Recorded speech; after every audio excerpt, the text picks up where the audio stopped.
So what I'm going to do before I start to make these doodles and scribbles on the page is think about how I'm going to hold my pencil, or crayon in this case. Imagine it's a little bird, and with a little bird, if you grip too hard, you'll kill the little bird. So you're going to try and be delicate with how you hold it. You only grip it hard enough where it doesn't drop out of your hand. And with a sensitive grip like this, it means you'll have a much more spontaneous, elegant line. So let me begin by showing you our first little warm-up exercise. And the other thing that makes this more interesting for us is if we put it into the hand that we're not normally used to drawing with. So I'm going to put it into my left hand, and that's going to help us problem solve much quicker and warm up much quicker. And this is a little exercise that I do to begin with, and this helps my hand-eye coordination. And you can see, hopefully you can see the sensitivity and the touch. The other thing to notice is my wrist. My wrist is not doing the action. The action is coming down all through my arm. I'm not moving the wrist like this as I sketch. I'm using the whole arm. And you'll find if you do that, you'll get a better spontaneity and depth of touch. Another exercise that's excellent for warm-up are just these rings like so. And you'll notice I'm going round 4, 5, 6 times, and I'm going anti-clockwise, clockwise. I keep changing the direction. Big ones, small ones. You'll also notice that instead of doing this, trying to get one complete line to represent a circle, what I'm actually trying to do here is describe a volume, a sphere or ball shape.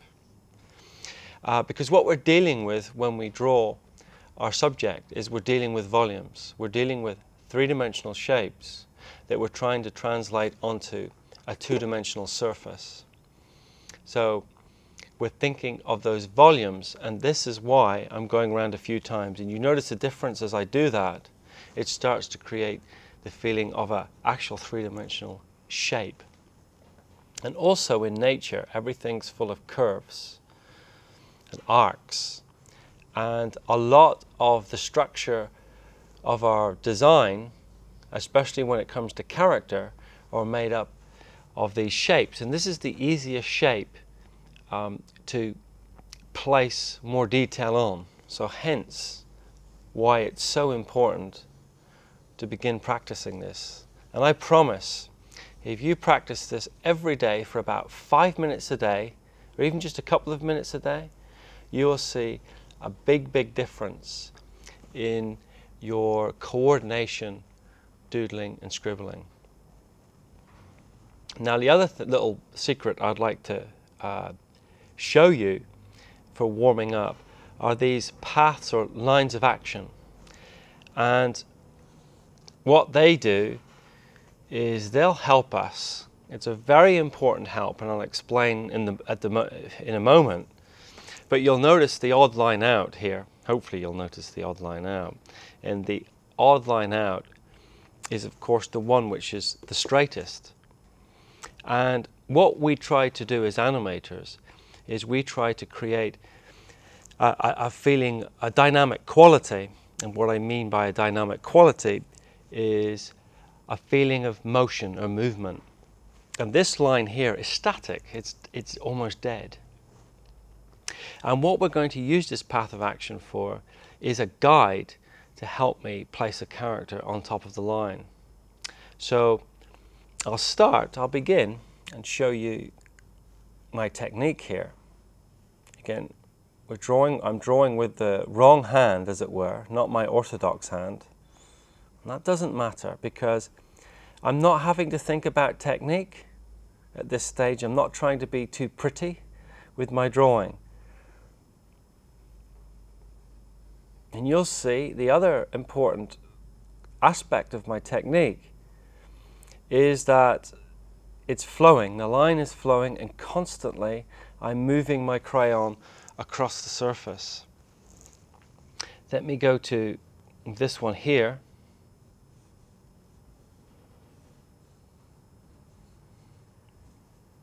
I'm never quite sure how I'm going to place the elements of the character on the page, and that's the fun and beauty of this little practice and exercise.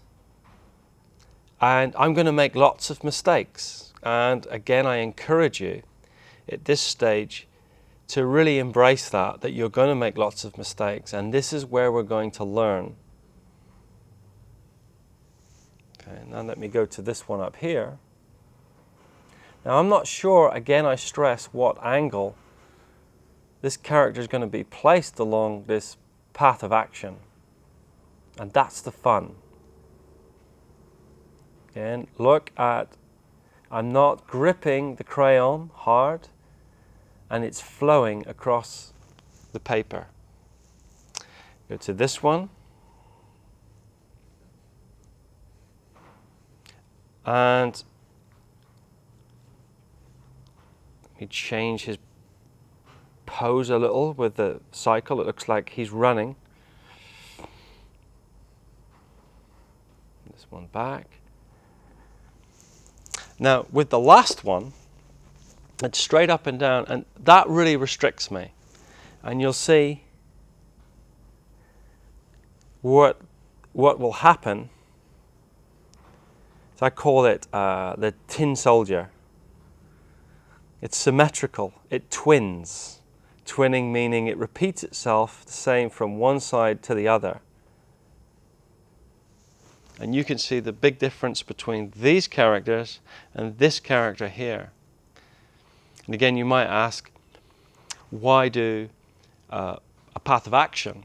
And you can see when I curve, have a nice curvy line, or path of action, look what it does to these characters. It gives me a reference. Yet look at this one here, straight up and down. So again, I recommend you do this before every drawing exercise. What it's helping us doing, scribbling and doodling, is it's helping us problem solve more efficiently.